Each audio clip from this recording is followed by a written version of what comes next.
Hai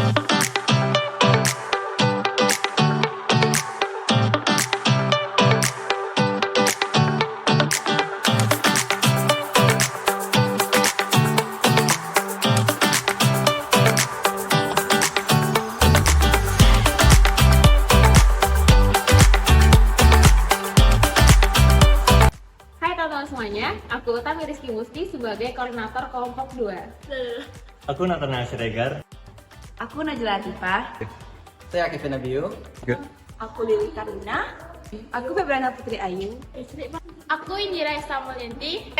Kami dari Kelompok 2. Assalamualaikum warahmatullahi wabarakatuh. Waalaikumsalam warahmatullahi wabarakatuh. Selamat siang teman-teman semuanya, kami dari kelompok 2. Kami akan mencoba membahas dan memberikan opini tentang kemiskinan dan kesenjangan yang ada di Indonesia, baik dari lingkungan kita pribadi, baik dari rumah tangga maupun keluarga kita sendiri.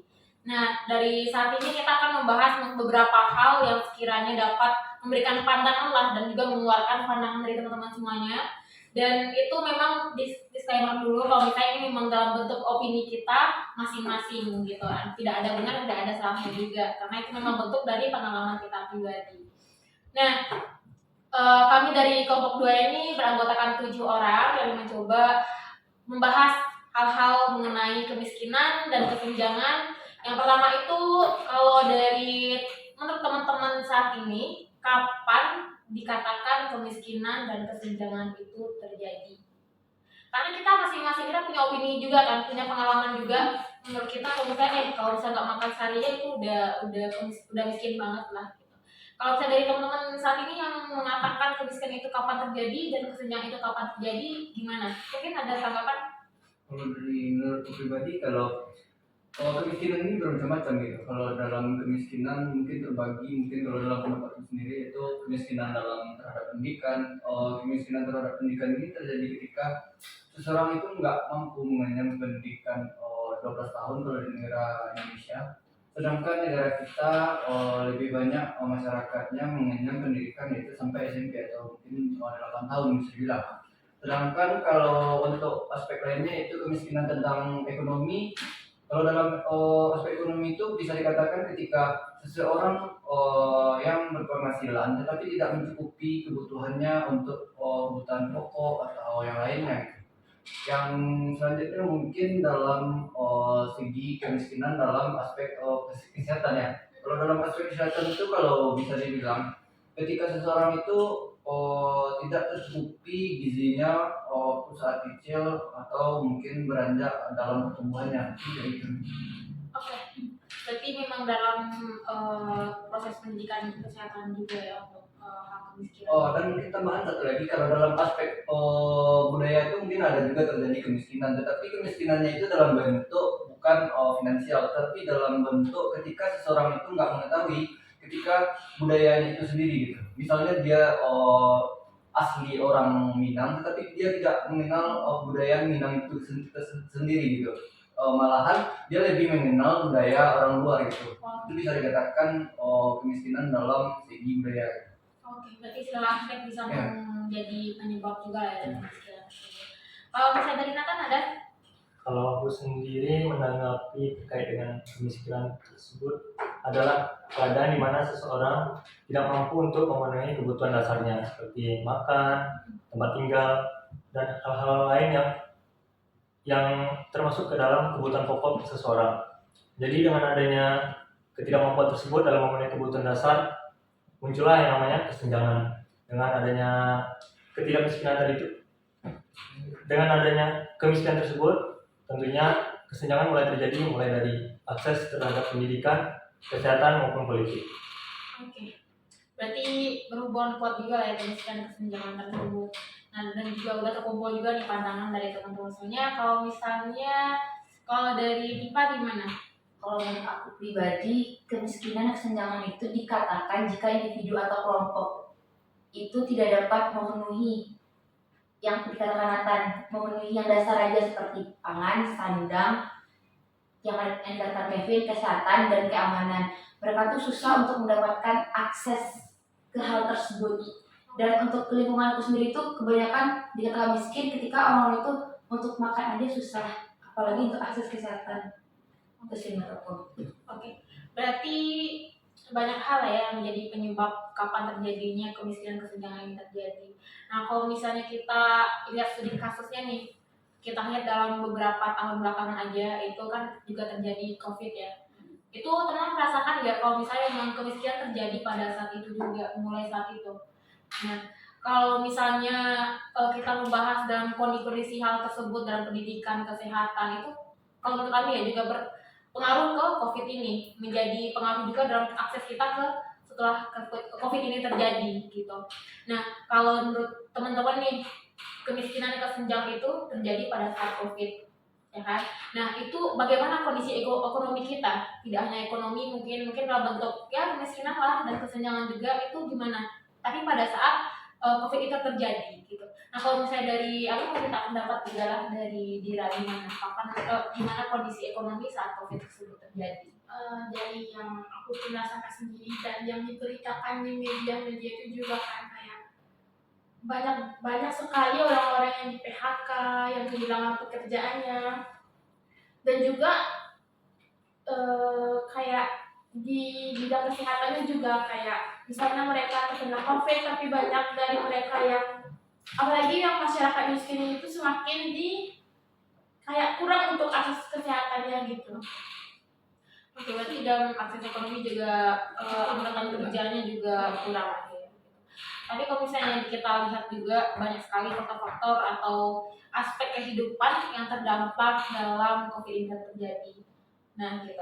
Kalau misalnya dari Ikut ada pandangan atau pengalaman pribadi mungkin tentang hal-hal tersebut. Oke, jadi mungkin menambahkan yang Bila sampaikan tadi, selain adanya mungkin PHK gitu kan, peluang perekonomian, sehingga jadinya tuh ada juga yang menghentikan dan sebagainya.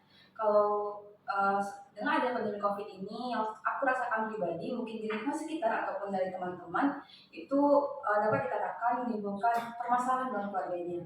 Pernah ada juga yang mengatakan ataupun bercerita atau berdiskusi bahwa terdapat anggota keluarganya ataupun saudaranya yang mengalami promosi hubungan kerja, sehingga itu menyebabkan konflik internal dalam rumah tangganya. Jadi berakibat juga kepada psikis dari anaknya sendiri karena menyaksikan mungkin orang tuanya bertengkar dalam masalah ekonomi ini. Nah, selain itu juga setelah adanya pandemi COVID-19 ini, pengangguran yang tadi itu juga dapat meningkatkan adanya kriminalitas, mungkin adanya pencurian, begal, dan lain sebagainya. Mungkin itu ya tambahkan. Oke, berarti ibaratnya COVID ini menjadi segala bentuk kejahatan juga kemiskinan itu terjadi gitu. Jadi memang kemiskinan dan kesenjangan ini terjadi akan merembes ke hal-hal kejahatan juga sepertinya gitu ya. Tapi kalau misalnya itu tetap yang namanya COVID pada saat ini sudah hilang juga, bisa dikatakan gitu, tapi masih terdampak juga ya. Kemiskinan kita juga tidak berubah kok gitu, masih tinggi juga gitu. Tapi ya udahlah, kita coba diskusikan selanjutnya mengenai usaha-usaha yang mungkin bisa kita canangkan juga nih sebagai mahasiswa, sebagai diri kita sendiri untuk keluar atau menghindari yang namanya kemiskinan kesenjangan itu terjadi. Kalau misalnya kita mulai dari diri kita sendiri, setidaknya keluarga kita selamatkan gitu. Nah, kalau yang pendapat teman-teman nih, bagaimana cara yang bisa teman-teman canangkan untuk mengatasi diri teman ini keluar dari yang namanya kemiskinan dan kesenjangan itu? Ya mungkin strateginya yang mungkin kayak meningkatkan atau menciptakan atau segala macamnya yang mungkin bisa yang bisa kita lakukan sebagai diri sendiri lah gitu. Kalau misalnya dari Lili ada rencana mungkin atau hal-hal yang bisa diusahakan untuk diri sendiri? Ya, kalau dari diri aku pribadi sih, karena aku mahasiswa ya, jadi aku berusaha gitu untuk belajar dengan rajin, yang giat gitu kan, biar nanti lulus tepat waktu dengan yang terbaik gitu. Jadi nanti di masa depan tuh bisa mendapatkan pekerjaan yang layak kan, ya sehingga dapat membantu keluarga juga dari kemiskinan, nanti juga bisa membantu keluarga-keluarga yang lain gitu yang kayak membutuhkan. Selain itu kalau dari strategi yang aku buat gitu kayak perencanaan, sebaiknya kayak mahasiswa bisa kayak cari kerja-kerja tambahan gitu atau part time lah istilahnya, kayak misalkan buka bisnis. Kan banyak tuh dari teman-teman kita juga punya bisnis kan, yang mana itu tuh sebagai mahasiswa juga membantu kan dari segi finansial orang tuanya, jadi nggak membebankan orang tua gitu untuk biaya pendidikan. Contohnya itu kayak jadi graphic designer gitu kan.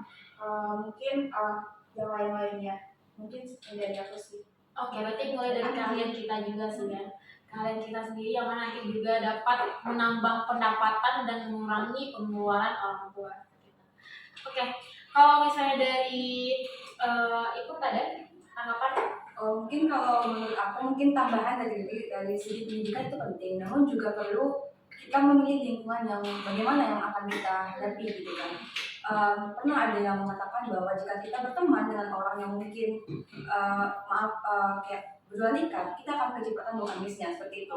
Jadi kita pandai-pandai lah memilih teman. Walaupun bukan nggak memilih artian membeda-bedakan teman, namun kita tahu batasnya sampai di mana kita harus mengikuti teman-teman tersebut. Dan mungkin jika teman-teman mengajak kita untuk kegiatan yang sekiranya tidak ada manfaatnya, mungkin bisa di skip dulu dan dipindahkan kegiatan lain yang mungkin dapat lebih bermanfaat gitu. Benar. Selain itu kita juga perlu juga menurut aku saving ya. Dengan adanya saving atau tabungan itu kita nggak pernah tahu kan kondisi keluarga ataupun orang tua akan bagaimana selanjutnya gitu. Mungkin sekarang orang tua kita mampu, namun berikutnya kita tidak pernah tahu apa yang akan terjadi. Jadi sebaiknya kita juga punya tabungan untuk berjaga-jaga sehingga ketika hal yang tersebut terjadi, orang tua kita tidak terlalu stres gitu memikirkan bagaimana biaya pendidikan selanjutnya. Mungkin seperti itu. Oke, berarti dalam kita perlu mengusahakan jangka pendek lah ya gitu untuk tabungan tersebut. Kita kan contohnya kayak COVID tadi, kita nggak tahu kan, juga tidak pernah merencanakan COVID ini akan terjadi gitu, dan ternyata ya terjadi aja. Kemiskinan juga tetap ada, kesenjangan juga tetap ada. Jadi kita perlu strategi pribadi juga lah ya, gimana kita cara setidaknya dari diri kita aja dulu gitu. Nah, ini sih teman-teman udah memberikan pendapatnya juga nih, udah banyak pandangan baik dari bisnisnya, baik dari bentuk savingnya untuk depannya gitu. Nah mungkin kalau kita sebagai mahasiswa tidak jauh-jauh beda juga ya pandangan kita gimana sebagai mahasiswa strategi untuk mengurangi atau menghindari yang namanya kemiskinan dan kesenjangan itu terjadi. Kalau misalnya Tipa ada menambahkan sedikit dari diri, kan kata diri kita juga bisa membuka peluang usaha atau bisnis kecilan. Dari hal itu kan kita dapat mahasiswa nih, kita bisa buka lapangan kerja untuk teman-teman kita yang lainnya untuk membantu finansial, anggap aja itu uang saku sendiri. Lingkup kecil lah ya, setidaknya 5 orang, 3 orang itu sudah membantu juga pembukaan lapangan pekerjaan. Setidaknya kita tidak menambah pengeluaran orang tua, tapi setidaknya untuk diri kita sendiri dulu nih gitu. Nah kalau misalnya dari yang teman-teman sebutkan tadi, bisnis, pendidikan, gaya hidup, dan saving itu tadi, kalau misalnya kita lihat ke masa depan itu efektif nggak untuk mengurangi atau menghindari diri teman-teman lah dari hal-hal kesenjangan atau hal kemiskinan tersebut gitu, karena katanya kemiskinan ini dalam bentuk budaya juga. Orang tua kita maaf kata itu miskin, kita tidak ada hal-hal yang bisa kita lakukan, nyatanya kita tetap miskin juga. Jadi menurunkan budaya itu turun-temurun, jadinya udah miskin aja gitu.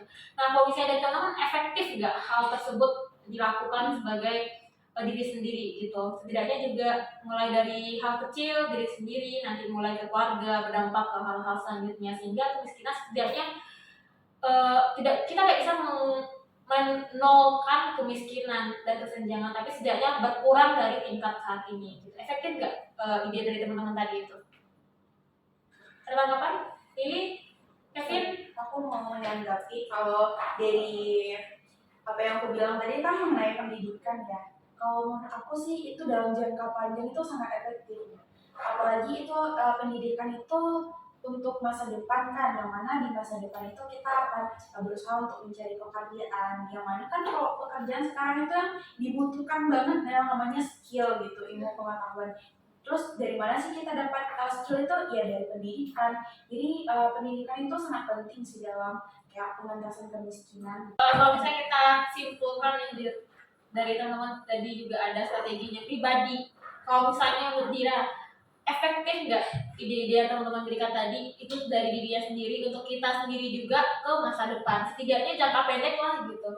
efektif nggak? Kalau menurut aku dari yang disampaikan teman-teman tadi itu efektif untuk diri kita sendiri juga dan mungkin bisa membantu orang lain lagi nantinya. Apalagi yang seperti yang dibilang Tipa tadi, yang membuka usaha kecil-kecilan dan setidaknya itu kan dapat membantu teman-teman kita juga yang lain. Menurut aku sih efektif. Oke, bisnis lah ya, setidaknya memanfaatkan apa ya, ilmu yang kita punya lah, setidaknya membantu 2 sampai 3 orang. Jangankan orang, setidaknya uang saku kita aja dulu itu udah terpenuhi gitu kan. Setidaknya tidak menambah pengeluaran orang tua lah ya gitu.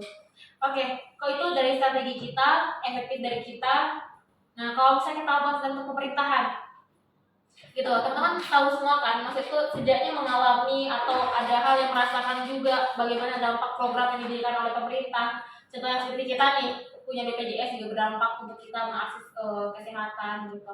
Nah tapi dari program tersebut, menurut dari pandangan teman-teman semuanya, Ami juga mau minta pandangan dari semuanya lah gitu, efektif atau bagus nggak program yang diberikan oleh pemerintah itu dalam hal mengurangi kemiskinan dan kesenjangan itu terjadi.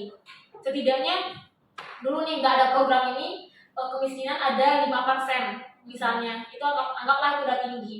Ketika ada program A yang dicanangkan oleh pemerintah, itu ternyata turun nih jadi 4,5% gitu, walaupun dikit tapi saya ada penurunan gitu. Kalau dari teman-teman ada nggak, atau bagaimana menurut teman-teman mengenai strategi yang dicanangkan oleh pemerintah dalam bentuk programnya yang mana nanti berujung ke penurunan tingkat kemiskinan dan kesenjangan yang ada di Indonesia.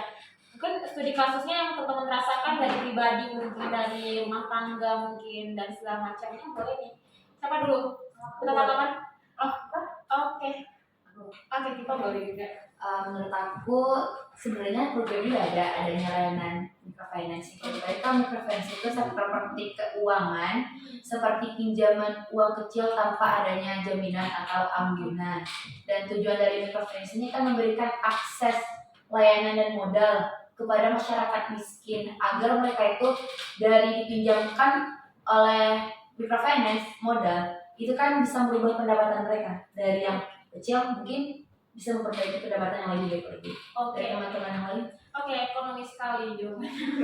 Oke, dari kawan ada Kevin pilih boleh. Salah satu strategi pemerintah itu untuk menanggulangi kemiskinan itu kayak melalui bantuan sosial ya, kan banyak tuh bantuan sosial yang dikasih sama pemerintah, dan salah satunya itu ada juga KIP, dan aku sendiri salah satu penerima KIP juga, Nathan juga, Febri juga, jadi kami merasakan emang bagus gitu dari programnya kan. Walaupun ada orang gitu yang punya niat atau keinginan untuk menempuh pendidikan gitu, tapi kan sering tuh yang banyak terkendala dalam biaya. Jadi salah satu program KIPKA ini salah satu cara gitu agar semua orang itu bisa merasakan yang namanya pendidikan. Tapi dalam pelaksanaannya di Indonesia sendiri pun kayak masih ada yang kurang tepat sasaran gitu kan. Itu sih permasalahan yang mengenai bantuan sosial di Indonesia, kebanyakan gitu tidak tepat sasaran. Orang yang seharusnya kayak menerima gitu kan, pantas menerima malah nggak dapat gitu, malahan orang yang seharusnya nggak menerima malah dapat kan. Itu sih kalau dari segi tujuan kan kayak bantuan-bantuan sosial itu kan emang bagus gitu untuk menanggulangi kemiskinan, kan ada banyak juga kan program-programnya, tapi dalam segi pelaksanaan sih agak kurang, mungkin segitu. Oke, berarti bisa disimpulkan apa ya, programnya ada, tujuannya ada, tapi pelaksanaannya mungkin yang masih perlu diperbaiki gitu kan.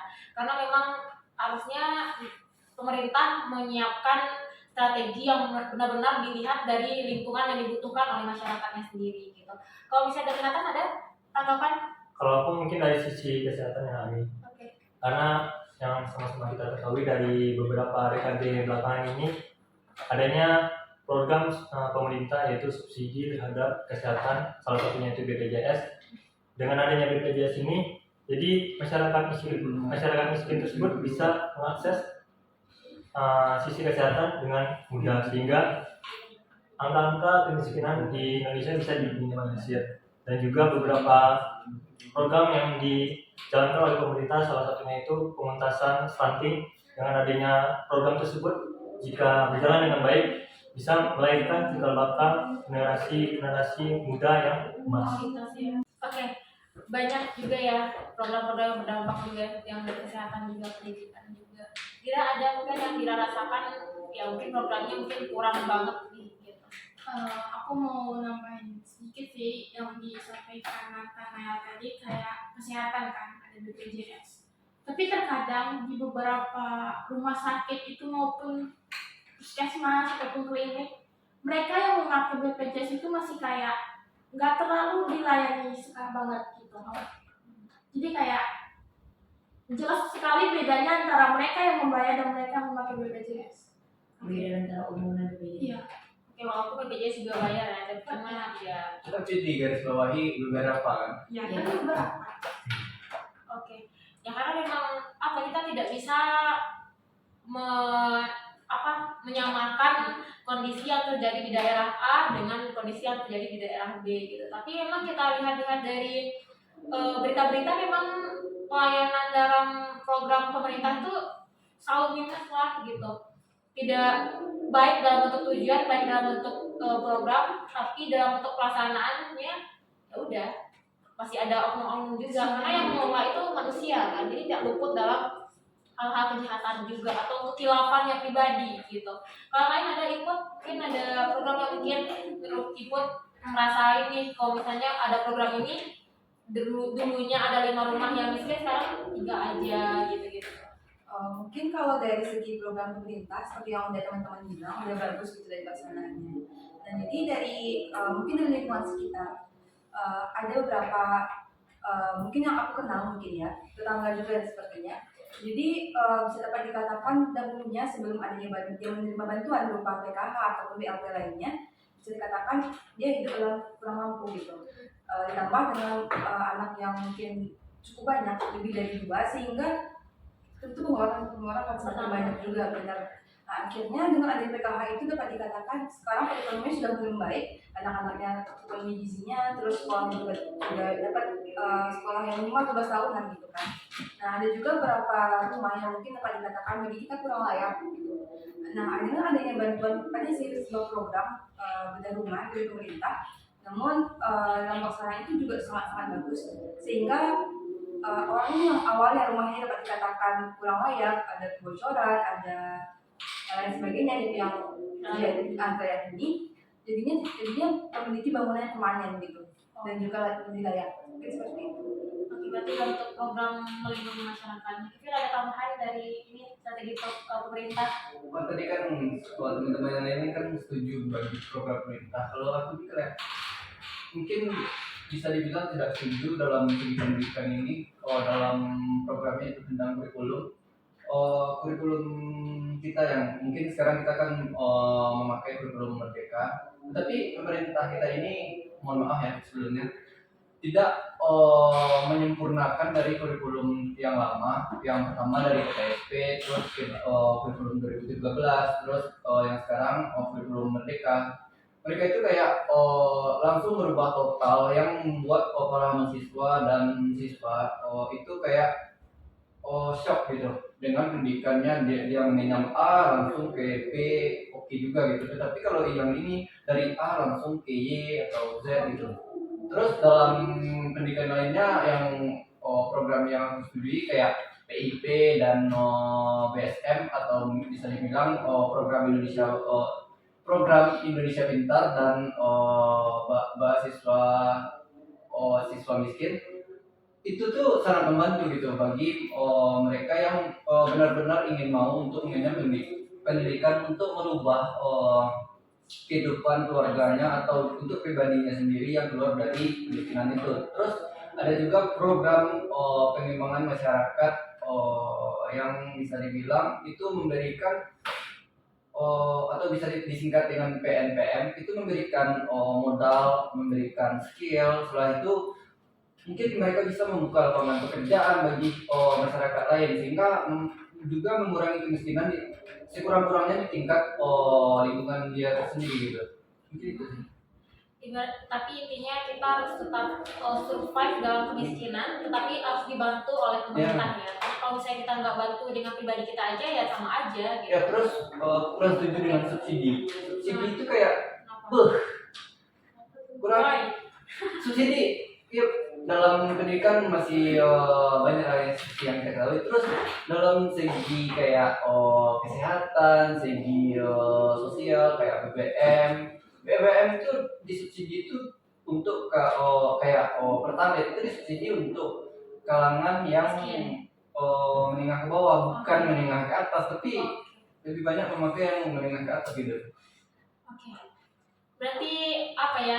Banyak aspek yang kita bicarakan, banyak aspek kehidupan yang kita gambarkan di sini, berikan opininya yang mana itu menjadi intinya. Kalau bisa tidak berjalan dengan baik nih programnya, tidak berjalan dengan baik nih strategi yang diberikan oleh pemerintah, ya kemiskinan tetap terjadi gitu kan. Kemiskinan kesenjangan itu tetap terjadi. Tapi kalau hal tersebut tidak dapat ditangani dari diri kita sendiri juga ya sama aja. Jadi memang dari kemauan kita juga kan. Dan betul kami juga setuju dari yang teman-teman bilang tadi, pendidikan, baik dari pendidikan kesehatan itu, pendidikan itu bisa merubah mindset kita sehingga nanti bisa tertata lebih baik kita tetap di miskin ini atau enggak nih gitu. Jadi memang perlu perlu pendidikan untuk merubah pola pikir kita sehingga kita dapat membedakan kapan nih kita sudah masuk ke dalam fase miskin dan senjang ini terjadi gitu. Kapan nih kita akan bergerak ketika kemiskinan ini nyatanya udah terjadi nih, kesenjangan ini udah kita alami nih gitu. Jadi banyak hal-hal yang teman-teman sebutkan juga tadi itu yang mana itu tidak tidak ada salah juga kita menyatakan hal tersebut karena memang itu yang kita rasakan gitu. Dan juga mungkin pembahasan yang dapat kami simpulkan untuk kemiskinan itu sendiri, dan dari kita bahas pertama itu memang akses. Kemiskinan terjadi ketika akses itu kita terbatas, akses kita itu tidak ada gitu, baik dalam aspek kehidupan, pendidikan, kesehatan dan segala macamnya, yang mana itu semua aspek kehidupan tuh kalau misalnya tidak baik nih terjadinya, kemiskinan akan terjadi, kesenjangan akan terjadi gitu. Jadi memang dari fakta-fakta tersebutlah kita menata awal-awal, menata satu-satu gitu dari diri kita sendiri juga. Nah, mungkin pembahasan yang untuk saat ini mengenai kemiskinan dan kesenjangan yang terjadi di lingkungan kita mungkin dicukupkan sampai di sini. Dan sekali lagi kalau misalnya ini hanya dalam bentuk opini kita, pengalaman kita, dan juga pandangan kita mengenai kemiskinan terjadi, strategi program pemerintah yang mungkin juga ada hal yang perlu diperbaiki gitu, karena sudah ada penegakan hukumnya, sudah ada programnya, sudah ada, coba pelaksanaannya aja lagi yang perlu ditata kelola lagi gitu. Nah, kalau dari yang pembahasan tadi ada tambahan lagi nggak? Mungkin baru terasa saat ini, baru langsung ditambahin deh yang ini karena baru kepikiran gitu. Ada? Kalau mungkin tambahan, kalau untuk kesimpulan itu mungkin kalau dalam kemiskinan dan kesenjangan itu mungkin saling terhubung. Ketika kemiskinan ini terjadi itu menyebabkan kesenjangan, dan kesenjangan ini terjadi pun menyebabkan kemiskinan. Oke, berhubungan balik dan itu Iya. signifikan juga. Kalau misalnya ada kesenjangan pasti kemiskinan ada terjadi. Kemiskinan terjadi ya pasti ada kesenjangan juga, ada miskin dan kayanya juga, ada yang punya ada yang enggak juga gitu. Ya mungkin banyak pandangan lagi lah untuk hal-hal tersebut yang mana itu juga semoga membuka pandangan kita semuanya yang melihat video ini. Dan juga kami mohon maaf dan terima kasih ketika ada terjadi kesalahan dalam pengucapan, dan terima kasih, jangan lupa like, komen, subscribe. Oke, kami pamit undur diri. Wassalamualaikum warahmatullahi wabarakatuh.